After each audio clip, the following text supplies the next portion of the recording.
Friends नमस्कार। Ranker maker में आप लोगों का स्वागत है। जैसा कि हम लोग देख रहे थे आपका यूपीएससी और स्टेट पीसीएस का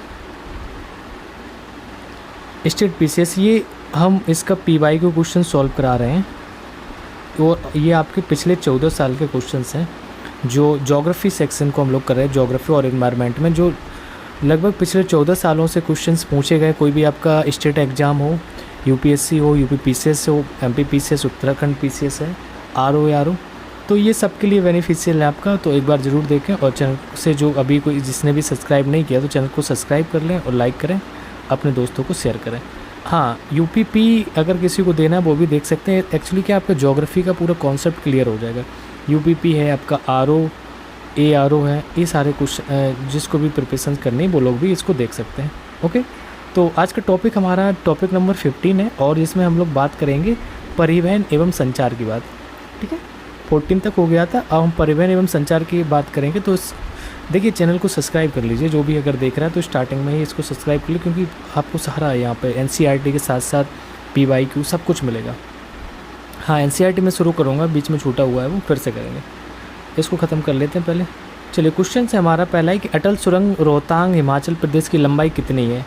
ये 2021 में क्वेश्चन, उस टाइम पे करंट का क्वेश्चन था, इस वजह से पूछा गया था। तो अटल सुरंग जो रोहतांग और हिमाचल प्रदेश की लंबाई कितनी है, तो इसकी लंबाई है 9.02 किलोमीटर है। सबको याद हो गया होगा, उस टाइम पे पूछा गया था, बिहार पीसीएस 2021 पूछा। अटल सुरंग रोहतांग हिमाचल प्रदेश की लंबाई है 9.02 किलोमीटर है। अटल सुरंग लद्दाख से वर्ष भर कनेक्टिविटी उपलब्ध कराने की दिशा में एक महत्वपूर्ण कदम है। पहले दरअसल क्या है कि जब बर्फ़ जम जाती थी तो दिक्कत होती थी, अब क्या है कि ये वर्ष भर कनेक्टिविटी बनी रहती है। यह सुरंग लेह से मनाली और चंडीगढ़ को जोड़ती है। किसको जोड़ती है देखेंगे यहाँ से, ये लेह से आपके मनाली और चंडीगढ़ को जोड़ती है। 9.02 किलोमीटर लंबी यह सुरंग है। 3000 मीटर से अधिक ऊंचाई पर स्थित दुनिया की सबसे लंबी राजमार्ग सुरंग है। यह रोहतांग दर्रे के पश्चिम में एक पहाड़ को काटकर गुजरती है। सेकंड क्वेश्चन देखते हैं, जवाहरलाल नेहरू बंदरगाह किस राज्य में स्थित है। तो बता दीजिए, जवाहरलाल नेहरू बंदरगाह आपका कहाँ हो जाएगा। आई थिंक महाराष्ट्र होगा, है ना, देख लेते हैं कहाँ, महाराष्ट्र। ठीक है, तो जवाहरलाल नेहरू बंदरगाह जिसे हम नोआ सेवा भी कहते हैं, क्या कहते हैं, अंडरलाइन कर लीजिए, नोआ सोबा भी कहा जाता है। वह अरब सागर के तट पर मुंबई के दक्षिण में स्थित महाराष्ट्र का एक बंदरगाह है। इसका निर्माण मुंबई बंदरगाह के यातायात के दबाव को कम करने के लिए, दरअसल जो मुंबई का जो बंदरगाह है उस पर बहुत लोड रहता है ना, तो उस वजह से उसके दबाव को कम करने के लिए इस पर काम किया गया था। और मुख्य रूप से यहाँ जो मालभाग जहाज़ों का आगमन होता है। मरमू गोवा बंदरगाह की बात करेंगे तो गोवा में, ये कांडला बंदरगाह आपका गुजरात हो जाएगा। आंध्र प्रदेश में आपका विशाखापट्टनम बंदरगाह। ओके, 4 ऑप्शन दिए गए, चारों डिफाइन होगा। इस वजह से कहते हैं पीवाईक्यू जरूरी रहता है भाई, उसी से को तो रिविजन करा रहा है। क्वेश्चन नंबर 3 के भारत का 13वां प्रधान बंदरगाह, देखो ये सीक्वेंस से कहीं पूछ देता है और बीपीएससी का क्वेश्चन है, 2020 में पूछा गया। भारत का 13वां प्रधान बंदरगाह किस राज्य में स्थापित है, तो ये आपका महाराष्ट्र में। तो भारत का 13वां प्रधान बंदरगाह है वो आपको बदावन महाराष्ट्र में स्थापित किया जा रहा है। यह बंदरगाह भू स्वामित्व मॉडल में विकसित किया जाएगा। और बदावन बंदरगाह से पूर्व भारत में 12 प्रधान बंदरगाह थे, इसको मिला के 13 हो गए। पहले कौन था, कांडला था, काउंट करेंगे आप, कांडला हो गया, मुंबई नोवा सोक हो गया, जवाहरलाल नेहरू है, न्यू मंगलोर है, मारमा गोवा, कोचीन, तूतीकोरिन, एन्नोर, चेन्नई, विशाखापट्टनम, पारादीप, हल्दिया, ये सारे बंदरगाह थे। एमपीपीसीएस 2019 का क्वेश्चन ने पूछा गया था, सोडियम चतुर्भुज का जो पूर्वी पश्चिम गलियारा निम्नलिखित में किन केंद्रों या नाविक को जोड़ता है। तो ये आपका होगा सिलचर और पोरबंदर को जोड़ता है। सिलचर असम का क्षेत्र हो जाएगा, पोरबंदर गुजरात का। तो ये आपका पूर्वी पश्चिम सीधा नाम दिया है, तो देख लें। हाँ, अब वो गौर माता और दिब्रू वो मत लगाना कि आपका कि वो गौर माता है। अब ऑप्शन पे डिपेंड करता है कैसे आपके दिए, सिलचर पोरबंदर। ठीक है, तो सोडियम चतुर्भुज का पूर्वी पश्चिम गलियारा ये 33,000 किलोमीटर लंबा है, जो सिलचर से पोरबंदर को जोड़ता है। आई थिंक इतनी ये गलत लिखा है, इसमें 3300 किलोमीटर लंबा होना चाहिए, है ना, एक 0 एक्स्ट्रा लग गई है। जो सिलचर से पोरबंदर को जोड़ता है, मार्ग NH-27 के नाम से जाना जाता है। यह परियोजना सोडियम चतुर्भुज परियोजना वर्ष 2001 में शुरू की गई थी और यह परियोजना भारत की सबसे बड़ी तथा विश्व की 5वीं सबसे बड़ी योजना है। जी, इसको चेक कर लेना, 33,000 ही तो नहीं, अगर घूम फिर के आएगा तो डायरेक्ट तो 32-33 ऐसे होता है। इंदौर से जयपुर को जोड़ने वाला राष्ट्रीय राजमार्ग संशोधित नंबर क्या है उसका? तो इंदौर और जयपुर को जोड़ना, मध्य प्रदेश और राजस्थान के पार्ट को जोड़ने वाला है, वो हो जाएगा 52। तो NH आपका 52, इंदौर से जयपुर को जोड़ने वाला राष्ट्रमार्ग है, संबंधित नंबर है वो 52। निम्नलिखित राज्यों में से कौन सड़कों की लंबाई में भारत का में प्रथम पायदान पर? तो महाराष्ट्र होगा इसमें रोडों में। तो भारत में सड़कों की जो कुल लंबाई, राष्ट्रीय राजमार्ग, जिला सड़कें, ग्रामीण सड़क, इन सब के मामले में महाराष्ट्र राज्य प्रथम स्थान पर। तो राष्ट्रीय राजमार्ग के मामले में उत्तर प्रदेश द्वितीय स्थान पर। तो हमारा यूपी को भी ध्यान रखना, ये द्वितीय स्थान पर आता है क्योंकि यूपी स्पेशल के लिए इंपॉर्टेंट है। यहीं से क्वेश्चन आते हैं यूपी स्पेशल, और क्या है, इन्हीं पॉइंट को ध्यान दिया जाता है। कोई भी चीज़ पढ़ रहा है उसको यूपी के बारे में आएगा तो उस पर ध्यान दीजिए। बात का सर्वाधिक गहराई वाला बंदरगाह, ये पूछा जाता है क्वेश्चन, यूपी PCS 2017 का क्वेश्चन है। सबसे गहरा बंदरगाह कौन सा है? तो ये आपका पारादीप हो जाएगा। विकल्प में दिए गए बंदरगाह में पारादीप सर्वाधिक गहराई कुछ 17.1 मीटर बंदरगाह है, ये गहरा है। यह बंदरगाह उड़ीसा के जगत सिंहपुर जिले में स्थित है। यहाँ पर भारत के पूर्वी समुद्री किनारों पर स्थित सबसे बड़े समुद्र तटों में से एक है। यह बंदरगाह एक कृत्रिम हार्बर पर बनाया गया है। पारादीप गहरे पानी वाला बंदरगाह है जो बंगाल की खाड़ी तथा महानदी के संगम पर स्थित है। तो विशाखापट्टनम देश का सबसे गहरा प्राकृतिक बंदरगाह है, लेकिन यहाँ पे क्या दिया गया था, इसमें विशाखापट्टनम ऑप्शन में था, इस वजह से पारादीप लगाया।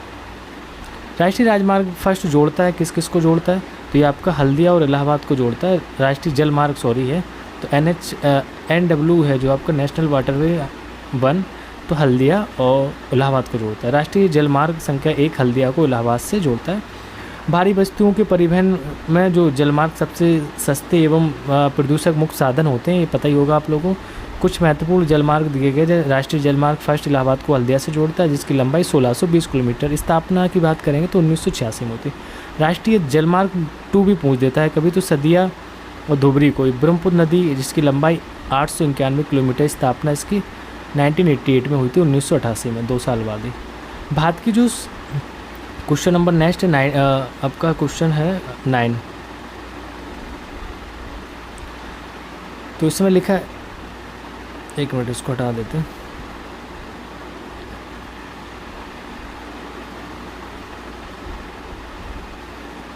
भारत की स्वर्णिम चतुर्भुज परियोजना जोड़ती है, तो किसको जोड़ेगी? दिल्ली, मुंबई और चेन्नई, कोलकाता।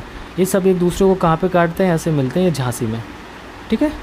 तो स्वर्णिम चतुर्भुज परियोजना देश के 4 महानगरों दिल्ली, मुंबई, चेन्नई, कोलकाता को जोड़ने वाले लेन वाले हैं। ये द्रुतगामी राष्ट्रीय राजमार्ग परियोजना। इस सड़क मार्ग की लंबाई जो है आपकी 5846 किलोमीटर है। झांसी को काटते हैं, एक दूसरे को झांसी मिलते हैं। हाँ, सुन लिया करो। कांडला निम्न में से किसके लिए प्रसिद्ध है? तो कांडला की बात करेंगे तो ये निर्यात प्रसंस्करण के लिए है। किसके लिए?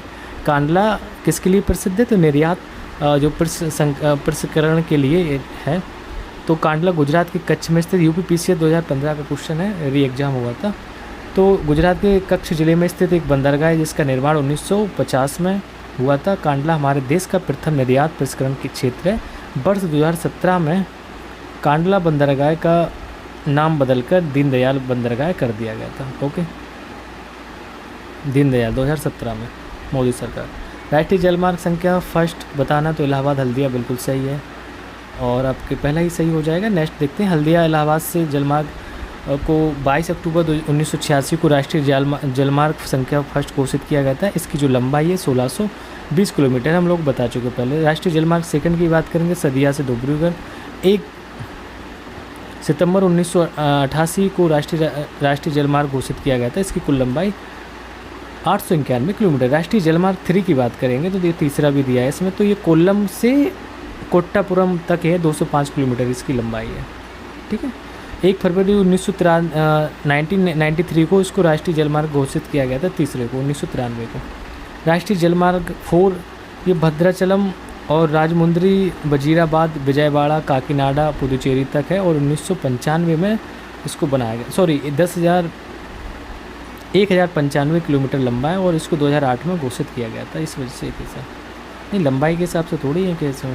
राष्ट्रीय जलमार्ग संख्या 5 की बात करेंगे तो तलचर से यह आपका धामरा तक है, 223 किलोमीटर लंबा है। इसकी घोषणा 24 नवंबर 2008 को हुई थी।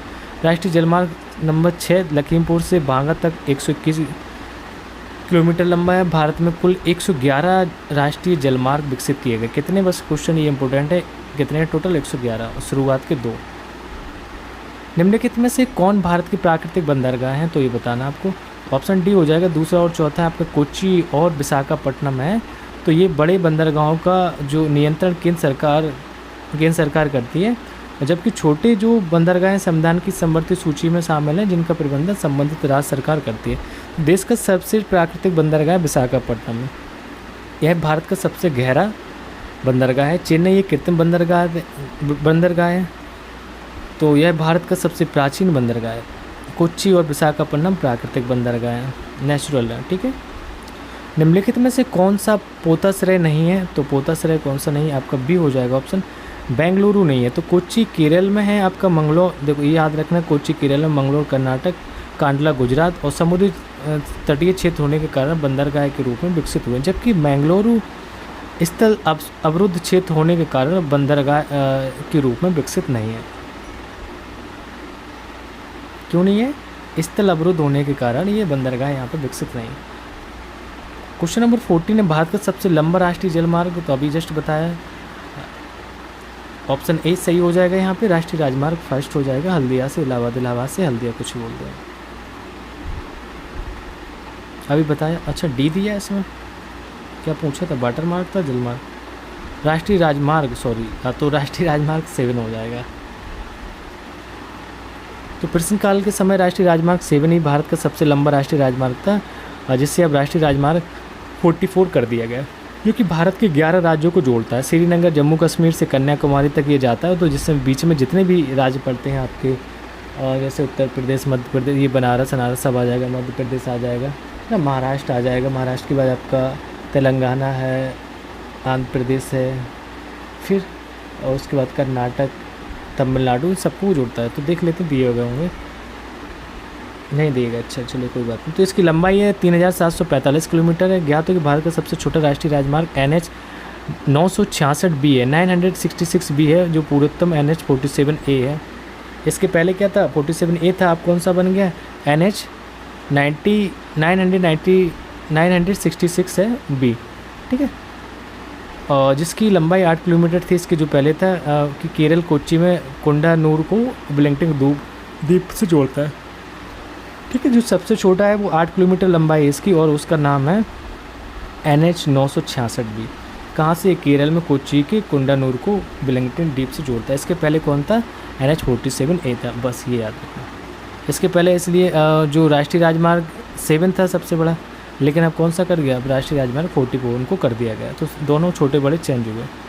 कुछ नहीं, हम लोगों के लिए जीके के क्वेश्चन बढ़ा देते हैं। भारत के निम्नलिखित बंदरगाहों में से कौन सा एक खुला सागरीय बंदरगाह है? तो खुला सागरीय बंदरगाह चेन्नई। UPPCS 2012 का क्वेश्चन है। खुला बंदरगाह उसे कहते हैं जहां पोत तट से दूर खुले सागर में लंगर डालते हैं।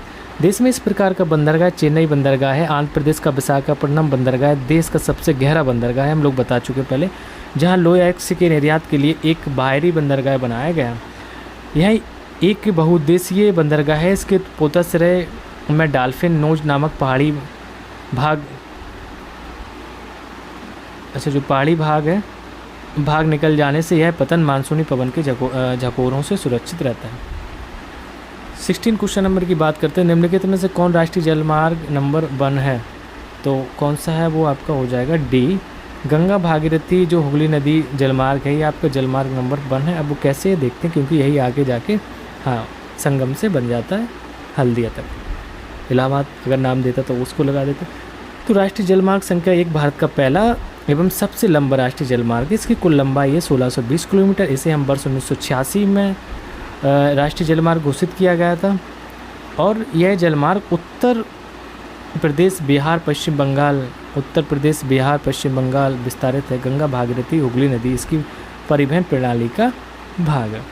क्वेश्चन नंबर 17 की बात करते हैं। उत्तर दक्षिण गलियारे मतलब नॉर्थ साउथ कॉरिडोर पर स्थित निम्नलिखित नगरों को उत्तर से दक्षिण, ये ध्यान देना कि पूछ दिया इसमें उत्तर से दक्षिण की क्रम में व्यवस्थित करना है, सही क्रम बताना। तो पहले आपका आगरा पड़ेगा उत्तर से दक्षिण, उत्तर से आ रहे हैं दक्षिण की ओर आगरा।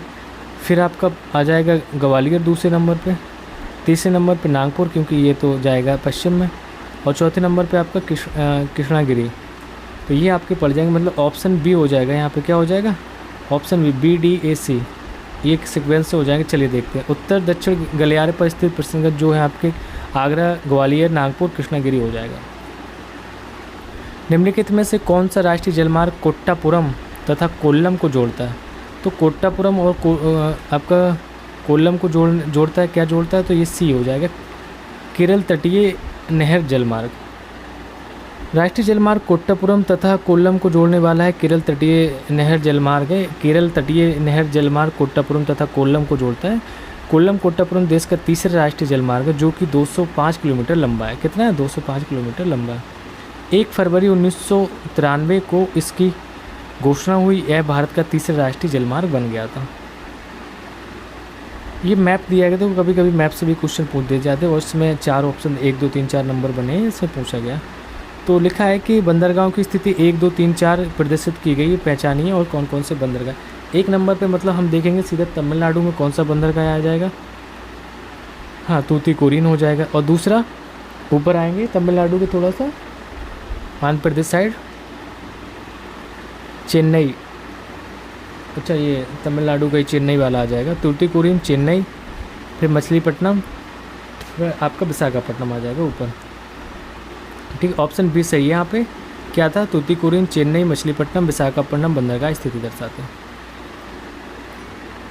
उत्तर दक्षिण पूर्व पश्चिम कॉरिडोर सुपर हाईवे मिलन कहाँ पे? तो मैंने बता चुका, झांसी हो जाएगा। तो ये पूर्व पश्चिम गलियारा जो सिलचर को पोरबंदर तथा उत्तर दक्षिण जो गलियारा है आपका श्रीनगर को कन्याकुमारी से जोड़ता है, तो उत्तर प्रदेश के झांसी में एक दूसरे को काटते हैं। ठीक है, ओके। चलिए नेक्स्ट क्वेश्चन देखते हैं। जवाहर सुरंग कहाँ से गुजरती है? तो जवाहर सुरंग कहाँ से गुजरती है इसको देखते हैं। ये छत्तीसगढ़ PCS का क्वेश्चन है। तो ये आपका गुजरती है, बी वाला ऑप्शन सही था, मतलब बनिहाल से, बनिहाल दर्रे से गुजरती है।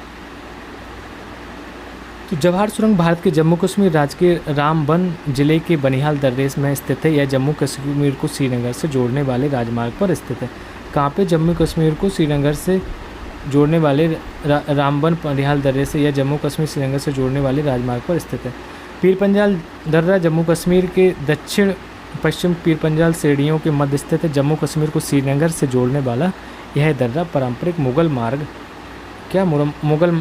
पर स्थित है। तो जो बुर्जीला दर्रा की बात करें, ये भारत और पाकिस्तान के बीच नियंत्रण रेखा पर स्थित है। यह दर्रा पाक अधिकृत कश्मीर को कश्मीर घाटी से जोड़ता है। पाक अधिकृत कश्मीर को कश्मीर घाटी से जोड़ता है, ध्यान रखना। जोजिला दर्रा की बात करेंगे। जोजिला दर्रा कश्मीर को लेह और कारगिल ट्रांस आदि से जोड़ता है। किसको? कश्मीर को लेह, कारगिल, ट्रांस आदि से जोड़ता है। ओके, चलिए नेक्स्ट क्वेश्चन देखते हैं हम लोग। 22 क्वेश्चन नंबर, निम्नलिखित में से किन 2 रेलवे स्टेशनों को जोड़ने वाली रेल लाइन को यूनेस्को ने धरोहर के रूप में मान्यता दी? तो यूनेस्को ने किसको दी भाई? वो आपका सिलगुड़ी दार्जिलिंग में है ना, उसको यूनेस्को वर्ल्ड हेरिटेज साइट में रखा गया, मतलब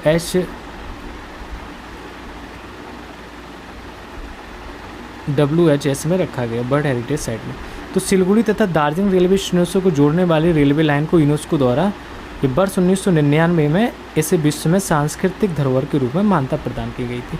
इसके अलावा नीलगिरी पर्वतीय रेलवे एवं कालका शिमला, ध्यान देना क्या, नीलगिरी पर्वतीय रेलवे और कालका शिमला रेलवे भी यूनेस्को का विश्व धरोहर में स्थल में इसको घोषित किया गया था।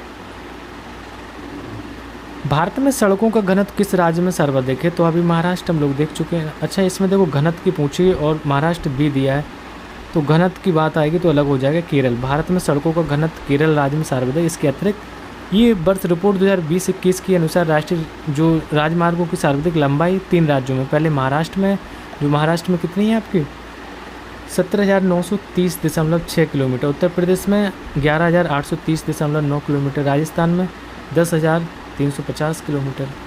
ओके, तो यहाँ घनत्व वाला केरल हो जाएगा।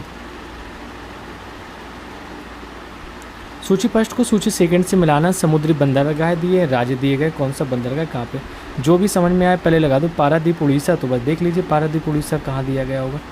ये आपका तीसरे सी का जो है ना दूसरा होना चाहिए, सी का दूसरा ऑप्शन ए ही हो जाएगा। यहाँ पे ए के अकॉर्डिंग मैच कर लीजिए, सही हो जाएंगे सारे, मैचिंग दिए गई होगी नीचे। ठीक है, तो अल्लेपी आपके केरल हो जाएगा, एन्नो तमिलनाडु हो जाएगा, पारादीप उड़ीसा हो जाएगा, काकीनाडा आंध्र प्रदेश। ओके, उत्तर मध्य रेलवे जोन का मुख्यालय कहाँ, ये प्रयागराज है आपका। उत्तर मध्य रेलवे का मुख्यालय प्रयागराज। पश्चिम मध्य रेलवे का मुख्यालय आपका जबलपुर हो जाएगा। पूर्व पश्चिम कॉरिडोर जोड़ता है, किसको जोड़ेगा, सिलचर और पोरबंदर को। कितने बार क्वेश्चन आया, हर स्टेट में पूछा गया, एमपी हो, यूपी है, देखो आरपीएससी में भी है, बिहार में भी है, तो वही फिर से रिपीटेड चीज़ें। उत्तर प्रदेश उत्तर दक्षिण कॉरिडोर आपका उत्तर में श्रीनगर को, दक्षिण में कन्याकुमारी तथा पूर्व पश्चिम कॉरिडोर पूर्व में सिलचर असम को, पश्चिम में पोरबंदर गुजरात से जोड़ता है। तो पूर्व पश्चिम और जो एक दूसरे को काटते हैं, झांसी के उत्तर प्रदेश में, उत्तर प्रदेश के झांसी में, कोई बात नहीं। मनाली एवं लेह के बीच पूर्व प्रधानमंत्री अटल बिहारी वाजपेयी के नामाधीन बनी अटल जो टनल है, सुरंग हिमालय की किस श्रृंखला पर बनी है, तो ये आपकी बनी है पूर्वी पीर पंजाल श्रृंखला पे बनी है। ठीक है, मनाली एवं लेह के बीच पूर्व प्रधानमंत्री अटल बिहारी वाजपेयी की जो नामाधीन बनी अटल टनल सुरंग है, वो हिमालय की किस श्रृंखला पे, तो पूर्वी पीर पंजाल श्रृंखला पे। तो मनाली एवं लेह के बीच पूर्व प्रधानमंत्री अटल बिहारी वाजपेयी के नामाधीन बनी अटल टनल सुरंग हिमालय की पूर्वी पीर पंजाल श्रृंखला पर बनी है।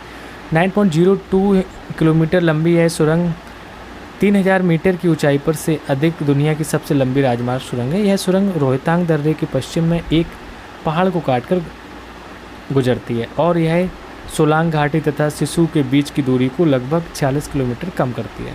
किसको कम करती है, देख लो यहाँ पे, सोलांग घाटी तथा सिसु के बीच की दूरी को लगभग 46 किलोमीटर कम करती है। नेक्स्ट क्वेश्चन 28 है, त्रिपुरा से बांग्लादेश। त्रिपुरा से बांग्लादेश को जोड़ने वाली फैनी नदी पर 1.9 किलोमीटर लंबा मैत्री सेतु बनाया गया है। तो ये कथन दिए गए, इसमें से कौन सा सही है। पुल त्रिपुरा में सबरूम तथा बांग्लादेश में रामगढ़ के बीच है। दूसरा है कि यह पुल त्रिपुरा में रामगढ़ तथा बांग्लादेश में सबरूम के बीच है, उसी का आगे पीछे कर दिया। कॉन्सेप्ट क्लियर नहीं होगा तो गड़बड़ा जाएगा मामला। तीसरा है कि यह पुल त्रिपुरा, अब देखो सीधा दिख रहा है कि पहला ही सही था। पहले में क्या लिखा था कि यह पुल त्रिपुरा में सबरूम, त्रिपुरा सबनम है ना, सबरूम, बांग्लादेश में रामगढ़, बांग्लादेश राम, तो ऐसे याद करेंगे इसको। तो त्रिपुरा से बांग्लादेश को जोड़ने वाला फैनी नदी पर 1.9 किलोमीटर लंबा मैत्री सेतु बनाया गया। इस संदर्भ में सही कथन है कि यह एक पुल त्रिपुरा में सबरूम तथा बांग्लादेश में रामगढ़ के बीच है। फैनी नदी का उद्गम दक्षिणी त्रिपुरी क्षेत्र में होता है। यह नदी भारतीय सीमा की तरफ सबरूम शहर से गुजरती है और बांग्लादेश में बहने के बाद बांग्लादेश की खाड़ी में मिल जाती है। निम्नलिखित में से कौन उत्तर दक्षिण गलियारे पर स्थित है, तो ये आपका कौन सा है, तो आगरा हो जाएगा। उत्तर दक्षिण गलियारे पर पड़ने वाले प्रमुख नगर श्रीनगर, चंडीगढ़, नई दिल्ली, आगरा, ग्वालियर, झांसी, नागपुर।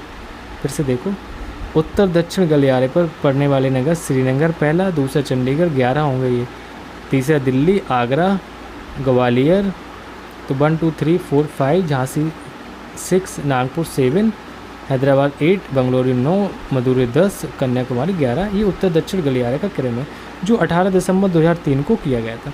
उत्तर दक्षिण और पूर्व पश्चिम गलियारे एक दूसरे को झांसी में काटते हैं, मैं बता चुका हूँ।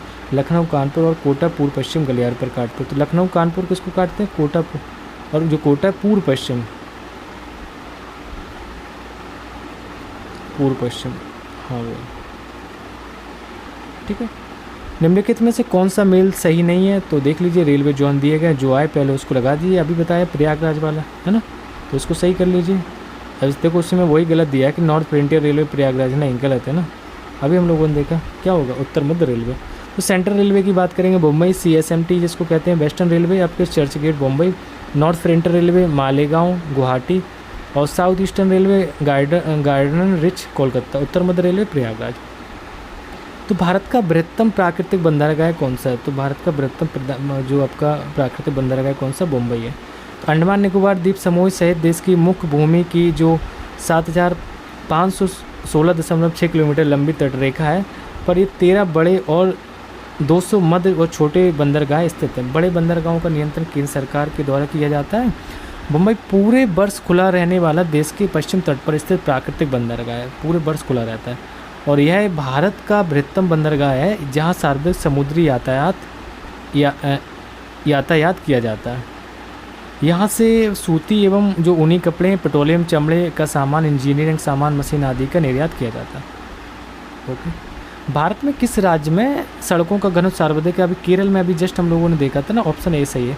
भारत के केरल राज्य का जो सड़कों का घनत्व सर्वाधिक है। बेसिक रोड स्टैटिक्स जो 2017 की रिपोर्ट पे आया था कि सड़क परिवहन और राजमार्ग मंत्रालय की मार्च 2021 की रिपोर्ट के अनुसार सड़क घनत्व जो है 1890.75 प्रति 1000 वर्ग किलोमीटर हो गई है।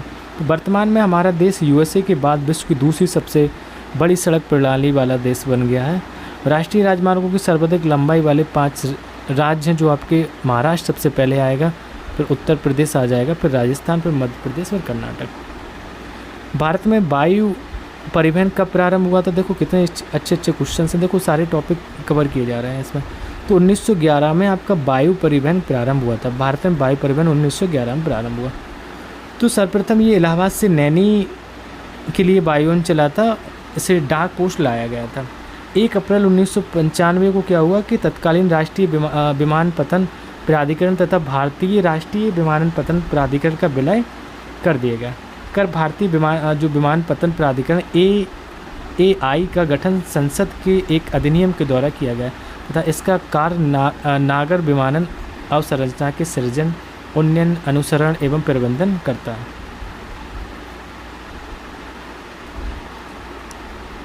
भारत की कनेक्टिविटी परियोजनाओं के संदर्भ में निम्नलिखित कथनों पर विचार करना है। 3 कथन दिए गए हैं। स्वर्णिम चतुर्भुज परियोजना के अधीन पूर्व पश्चिम गलियारा कॉरिडोर डिब्रूगढ़ और सूरत को जोड़ता है। त्रिपक्षीय राजमार्ग मणिपुर, दूसरा है त्रिपक्षीय राजमार्ग मणिपुर में मोरहे को म्यांमार के होते हुए थाईलैंड में चियांग माई से जोड़ता है। तीसरा है बांग्लादेश के चीन भारत म्यांमार आर्थिक गलियारा कॉरिडोर उत्तर प्रदेश में वाराणसी को चीन में कुनमिंग से जोड़ता है। तो यहाँ पे ऑप्शन कौन सा सही हो जाएगा? ऑप्शन डी सही है, कोई भी इसमें से सही नहीं। यूपीएससी 2023 का क्वेश्चन है। अब हम लोग इसको डिस्कशन देखते हैं क्या चीज़ है। तो स्वर्णिम जो चतुर्भुज परियोजना भारत के 4 महानगरों मुंबई, चेन्नई, कोलकाता, दिल्ली को, हाँ ये मुंबई, चेन्नई, कोलकाता, दिल्ली को आपस में जोड़ने वाली राजमार्ग परियोजना है। दक्षिण पूर्व पश्चिम जो गलियारा राजमार्ग है ये पश्चिम का ही एक हिस्सा है। उत्तर दक्षिण गलियारा श्रीनगर को कन्याकुमारी से जोड़ता है, जो हम लोग डिस्कस कर चुके हैं ना। पूर्व पश्चिम गलियारा असम के सिलचर को गुजरात के पोरबंदर से जोड़ता है, तो ये यहाँ पे गलत है। तो त्रिपक्षीय राजमार्ग परियोजना भारत के मणिपुर राज्य के मोरे से म्यांमार होते हुए थाईलैंड के माई सॉट को जोड़ता है। बांग्लादेश चीन म्यांमार भारत आर्थिक गलियारा कॉरिडोर चीन के कुनमिंग से शुरू होकर म्यांमार बांग्लादेश होते हुए भारत में कोलकाता तक जाएगा, ना कि वाराणसी तक। कहाँ तक जाएगा फिर से देख लो कि बांग्लादेश चीन जो म्यांमार भारत आर्थिक गलियारा है कॉरिडोर चीन के कुनमिंग से शुरू होकर म्यांमार बांग्लादेश होती है भारत में कोलकाता तक आएगा, ना कि वाराणसी तक। कहाँ तक? कोलकाता तक।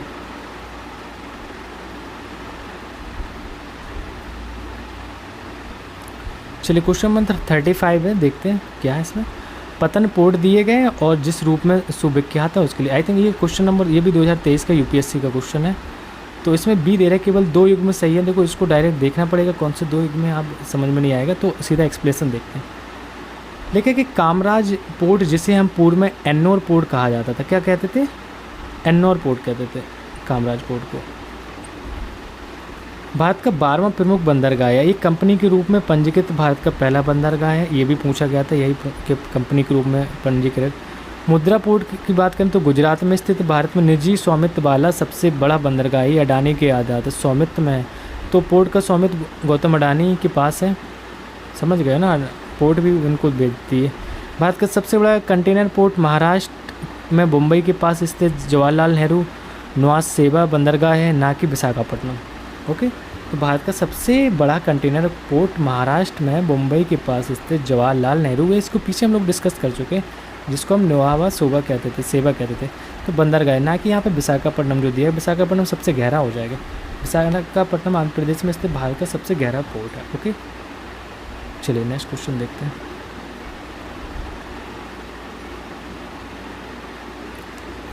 यदि आप कोहिमा से कोट्टयम की यात्रा सड़क मार्ग से करते हैं, ध्यान देना, कोहिमा से कोट्टयम की यात्रा, तो आपको मूल स्थान और गंतव्य स्थान को मिलाकर भारत के अंदर कम से कम कितने राज्यों से होकर गुजरना पड़ेगा?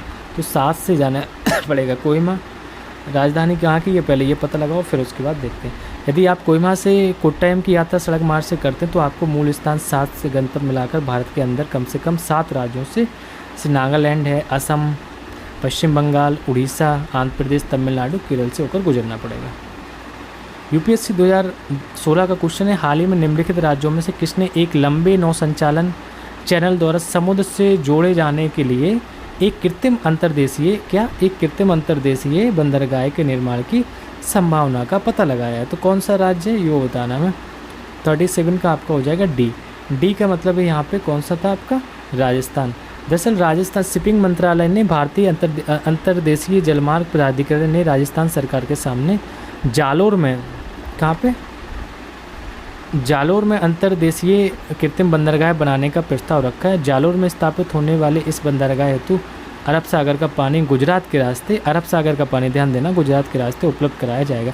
इस बंदरगाह के निर्माण से पश्चिम राजस्थान में अंतर्देशीय नौवहन सुविधाएं विकसित होंगी। चलिए, अच्छी बात है, बहुत अच्छा ये काम है। यूपीएससी 2014 का क्वेश्चन है कि राष्ट्रीय राजमार्ग इनसे जोड़े गए हैं, तो वो बताने हैं, तो देख लीजिए। अब कोई भी कह रहा नहीं है तो हम डायरेक्ट आंसर देखते हैं। राष्ट्रीय राजमार्ग संख्या 4 चेन्नई से थाणे मुंबई को जोड़ता है। राष्ट्रीय राजमार्ग संख्या 6 कोलकाता से हजीरा मतलब गुजरात को जोड़ता है। एवं राष्ट्रीय राजमार्ग संख्या 15 पठानकोट पंजाब से प्रारंभ होकर सामाखियाली गुजरात तक जाता है। 39 क्वेश्चन नंबर है कि लिखा है निम्नलिखित कथनों पर विचार करना, और ये यूपीएससी हरियाणा पीसी 2023 का क्वेश्चन है। इसमें बी ऑप्शन है, 2 और 3 कह रहा है, सही है। देख लेते हैं क्या 2 और 3 में, कि मारवा गोवा बंदरगाह प्रमुख आयरन एक्स निर्यात के लिए, बिल्कुल सही है, गोवा में है ये। चेन्नई देश के पुराने कृत्रिम बंदरगाहों में से एक है, ये भी सही है। एक्सप्रेशन देखते हैं इसका। कांडला पतन का नया नाम दीनदयाल पोर्ट है, यह एक के ज्वारीय बंदरगाह है, अतः इस वजह से पहला गलत था। मारवा गोवा बंदरगाह गोवा में स्थित, यहाँ से प्रमुखतः लोहा एस का निर्यात किया जाता है, भी सही था। चेन्नई देश के पुराने कृत्रिम बंदरगाहों में से एक है, अतः सी भी सही है। पारादीप बंदरगाह से लोहे एक्स कोयला रसायनों का प्रमुखतः निर्यात किया जाता है, इस वजह से आपका डी वाला गलत था। तो आई होप ये नेक्स्ट टॉपिक में हम लोग आपसे मिलते हैं उद्योग टॉपिक में। तो आई होप आपको चीज़ें पसंद आ रही होगी। चैनल को लाइक करें, सब्सक्राइब करें, अपने दोस्तों को शेयर करें। Thank you.